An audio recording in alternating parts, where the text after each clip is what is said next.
भगवान राम ने आखिर क्यों माता सीता को घर से निकाल दिया था जब वो गर्भवती थी। आप सोच रहे होंगे कि भगवान राम ने गलत किया, मगर ऐसा नहीं है। आपको बता दें कि माता सीता के कर्मदंड थे, जिसकी वजह से माता सीता को गर्भावस्था में वनवास जाना पड़ा था। इसमें दोष किसी का नहीं था, बल्कि स्वयं मां सीता का था। जी हां, पद्म पुराण में लिखा है कि जब माता सीता मात्र 5 वर्ष की थी, तब वो एक दिन अपनी सहेलियों के साथ बगीचे में खेलने गई थी। वहीं एक पेड़ पर तोती बैठी थी, जो अपने तोते को राम कथा सुना रही थी।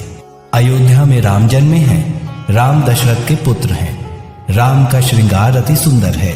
यहाँ जनकपुर में धनुष तोड़कर राम सीता से विवाह करेंगे। तोती को ये कहानी इसलिए मालूम थी क्योंकि तोती और तोता वाल्मीकि जी के आश्रम में रहा करते थे, जहां रोजाना वाल्मीकि जी अपने शिष्यों को राम कथा सुनाते थे। तो इस तोती ने भी राम कथा खूब सुनी थी और रट भी ली थी। उसके बाद तोती और तोता उड़ते उड़ते जनकपुर बस गए आकर। जी हाँ, वहीं पर तोती अपने तोते को राम कथा सुना रही थी। तभी सीता ने सुना कि ये तो मेरे बारे में बता रही है।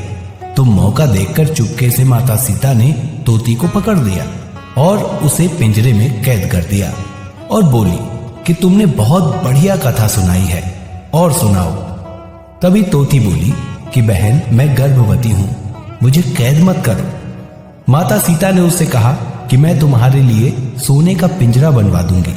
यकीन मानिए, माता सीता ने रातों रात सोने का पिंजरा बनवाया भी और तोती से कहा कि इसमें रहो और तुम्हें जो खाना हो वो बोलो, मैं तुम्हें खिलाऊंगी, पर तुम मेरे पास रहो। तोती बोली, हे सीते, तुमने भले ही मेरे लिए सोने का पिंजरा बनवाया हो, मगर मेरे लिए तो खुली हवा ही सोने के समान है। तोती गिड़गिड़ाते हुए रोने लगी और बोली कि मैं तुम्हारे सामने हाथ जोड़ती हूं, मुझे बंधन से मुक्त कर दो। मगर उस वक्त माता सीता निर्दयी और स्वार्थी बन गई, जिसके चलते वो तोती बेचारी तड़प तड़प कर मर गई। उस वक्त तोती को मरा देख तोते ने माता सीता को श्राप दिया कि हे सीता, तुमने मेरी पत्नी को मुझसे गर्भावस्था में दूर किया है।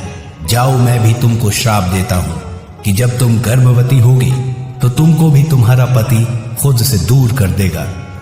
जी हां दोस्तों, ये बात साफ साफ पद्म पुराण में लिखी हुई है कि तोते ने ही माता सीता को श्राप दिया था, जिसका परिणाम ये निकला कि वो ही तोता इस जन्म में धोबी बनकर आया और आज उसी धोबी के कहने पर राम ने सीता को त्याग दिया।